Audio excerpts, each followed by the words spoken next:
حضور یہ ارشاد فرمائیے کہ نکاح کرنے میں لڑکے کے کن کن اوصاف کو ملحوظ رکھنا چاہیے؟ لڑکے کے بارے میں لوگ زیادہ غور و فکر نہیں کرتے، اگر کرتے بھی ہیں تو زیادہ سے زیادہ اس کا مال و دولت اور ظاہری صحت کا خیال رکھ لیا، بس یہ دو چیزیں عموماً لازمی سمجھی جاتی ہیں۔ کیا شریعت کے اندر اس کی کوئی تفصیل ہمیں ملتی ہے؟ یہ تو آپ نے بجا فرمایا کہ ہمارے ہاں کی صورتحال تو فی زمانہ یہی ہے کہ مال و دولت ہی دیکھا جاتا ہے، اور بس وہی سب سے بڑا ایسا بنیادی عنصر ہے کہ جس کی وجہ سے نکاح ہوتا ہے، لیکن اسلامی نقطہ نظر لازمی بات ہے یہ نہیں ہو سکتا۔ تو یہ جو طریقہ ہے کہ صرف مال دیکھ لیا، اب اس کے بعد لڑکا کیسا ہے، دیندار ہے یا نہیں، دینی سوچ ہے یا نہیں، یا پھر یہ ہے کہ کم از کم جو ہے وہ دین کو صحیح بھی سمجھتا ہے یا نہیں۔ ہمارے ہاں تو بالکل ایسے بے دین اور ایسے لادین آدمی کہ جو دین پر اعتراض کرنے والے اور دین کی باتوں کا مذاق اڑانے والے ہیں، اگر وہ مالدار ہیں تو نکاح کرنے کے اندر وہاں پر کوئی ڈر خوف نہیں ہوتا، بڑی خوشی کے ساتھ کر دیتے ہیں۔ تو اس لیے سب سے پہلے جو ہے وہ اس کی دینداری کو دیکھا جائے، ایسا نہ ہو کہ اس سے نکاح کیا اور شرعی اعتبار سے صورتحال ہی ایسی کوئی نکاح ہی نہیں ہو رہا۔ تو اس لیے پہلے نمبر پر دینداری دیکھی جائے کہ وہ اللہ رسول کے احکام کا کتنا پابند ہے۔ یہ حقیقت ہے کہ ہمارے یہاں ہوتا یہ ہے کہ شروع کے اندر تو یہ نہیں دیکھتے کہ اللہ رسول کے احکام کا کتنا پابند ہے، لیکن بعد میں جب گھر کے اندر مسائل ہوتے ہیں وہ بیوی کے حقوق ادا نہیں کرتا، کیونکہ بیوی کے حقوق ادا کرنے کے اندر وہ بطور خاص توجہ اس وقت دے گا جب اسے اللہ تعالیٰ کا ڈر خوف ہوگا، نبی کریم علیہ الصلوۃ والسلام کے احکام کی پاسداری ہوگی۔ اب جس آدمی کا دین کے ساتھ کوئی تعلق ہی نہیں ہے تو اس کے دل کے اندر ایسے خیالات کا پیدا ہونا کوئی دنیاوی اعتبار سے ہو جائے تو ہو جائے، ورنہ بڑا مشکل ہوتا ہے کہ وہ اپنی بیوی کے حقوق کا خیال رکھے۔ تو اس لیے پہلے ہی اس کی دینداری کو دیکھا جائے اور اس کا جو ہے وہ خوف خدا کو دیکھا جائے۔ ان چیزوں کو دیکھنے کے بعد پھر وہ معاملات کے جن کی وجہ سے جو ہے لڑکی کی زندگی اچھے انداز میں گزر جائے، حسن معاشرت کے ساتھ ان کی زندگی گزر جائے، ان چیزوں کو دیکھا جائے۔ ان کے اندر بہرحال مالداری بھی ایک عنصر ہے، ایسا لڑکا کہ جو کماتا ہی نہیں، اب وہاں پر شادی کرنے کا نتیجہ لازمی طور پہ یہ نکلے گا کہ بعد میں لڑکی والوں کو خود پالنا پڑے گا، صحیح۔ لڑکی کے گھر والے اس کو مال دیں گے، وہی اس کے راشن وغیرہ کا انتظام کریں گے، تو ایسی جگہ پہ شادی نہ کی جائے، شرعی اعتبار سے بھی منع ہے۔ تیسرے نمبر پر یہ ہے کہ لڑکے کے اخلاق کو بھی جانچا جائے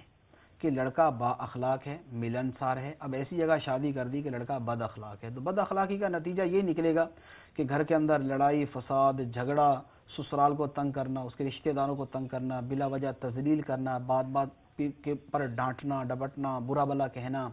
اور لڑکی کے ماں باپ کو یعنی اپنے سسر ساس کو برا کہنا، ان کو خاطر میں نہ لانا، تو یہ چیزیں پائی جاتی ہیں جب آدمی بد اخلاق ہو۔ با اخلاق ہوگا تو ہر ایک کے ساتھ لحاظ مروت کرے گا، ملنسار ہوگا تو سب کے ساتھ ملے گا بھی۔ تو لڑکا دیندار بھی ہو، مالدار بھی ہو، با اخلاق بھی ہو، ملنسار بھی ہو،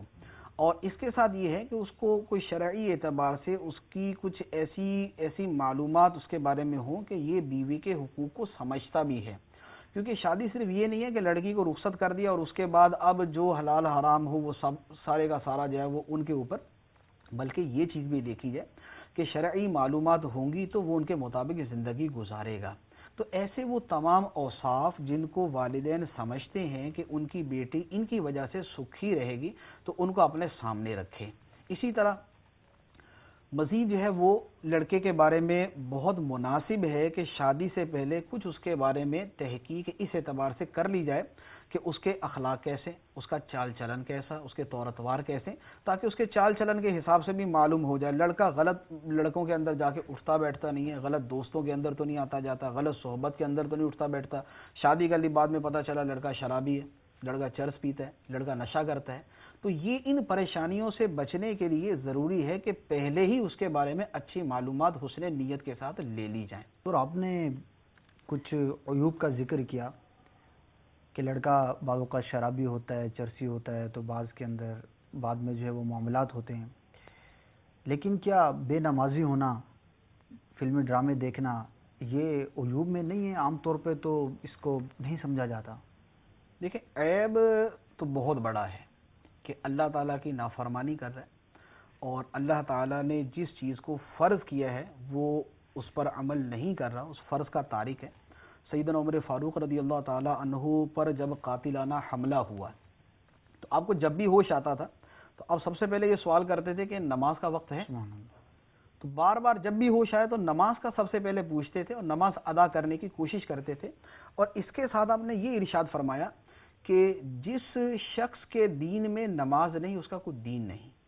اسی طرح سرکار صلی اللہ تعالی علیہ وسلم نے ارشاد فرمایا کہ اسلام اور کفر کے درمیان فرق جو ہے وہ نماز کا ہے.